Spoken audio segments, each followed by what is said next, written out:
.in समस्या तुमची, बातमी आमची। आर्थिक नफा मिळवून देणारा व्यवसाय म्हणजे रेशीम शेती, असे प्रतिपादन आत्माचे संचालक श्री तांभाळे यांनी केले।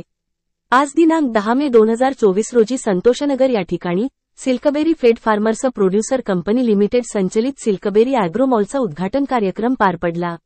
या कार्यक्रमासाठी श्री दशरथ तांभाळे, संचालक आत्मा महाराष्ट्र राज्य, Shri Ajaykumar Singh, senior vice president रू बँक पुणे, डॉ. अधिकराव जाधव, राष्ट्रीय रेशीम सल्लागार, क्युबा देश, श्री विजय हिरे मठ, प्रकल्प संचालक आत्मा पुणे हे प्रमुख अधिकारी उपस्थित होते।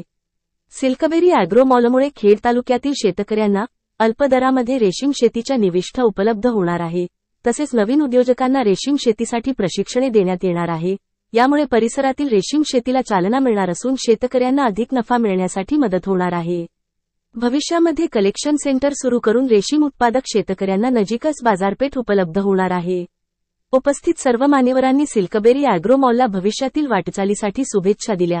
यावेळी विविध क्षेत्रातील मान्यवर मोठ्या संख्येने उपस्थित होते। सगळ्यांना माहिती आहे की शेतीचं क्षेत्र वरचेवर कमी होत चाललेलं आहे आणि त्यातल्या त्यात भावाभावांच्या वाटण्या झाल्यामुळे पुन्हा त्याच्यात जे प्रति कुटुंब शेत आहे ते आणखीनच लहान होत चाललेलं आहे। अशा परिस्थितीत वैयक्तिक शेतकऱ्याला शेती करणं हे फार अवघड झालेलं आहे आणि खास करून चाकण सारख्या परिसरात जिथं औद्योगिक क्रांती झालेली आहे तिथं शेती सांभाळणं हे एक फार मोठं आव्हान आहे। आणि अशा परिस्थितीत परवडणारी शेती कोणती की ज्याच्यामधून जेवढं इंडस्ट्रीमध्ये जेवढा आपण फायदा कमवू शकू तितका फायदा तेवढ्याच जमिनीच्या तुकड्यातून आपल्याला जर मिळवायचा असेल तर शेतीचे नवनवीन प्रयोग आपल्याला करावे लागतील आणि त्याच्यामधलाच एक मार्ग आहे तो म्हणजे रेशीम शेती।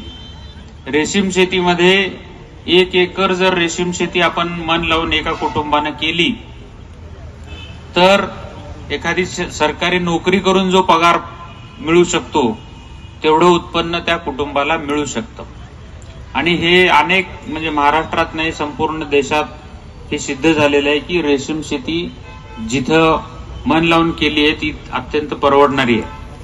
आणि हा नवीन व्यवसाय श्री गारगोटे आणि त्यांच्या सहकाऱ्यांनी स्वीकारून या परिसरात त्याचा प्रचार आणि प्रसार केलेला आहे। आता त्याला पुढे नवीन त्याच्यासाठी लागणारी खतं, बियाणं, औषधं एवढंच नाही तर ते रेशीम शेती करण्यासाठी अंडी पुंज लागतात, त्याचे वेगळे कीटक आणावे लागतात।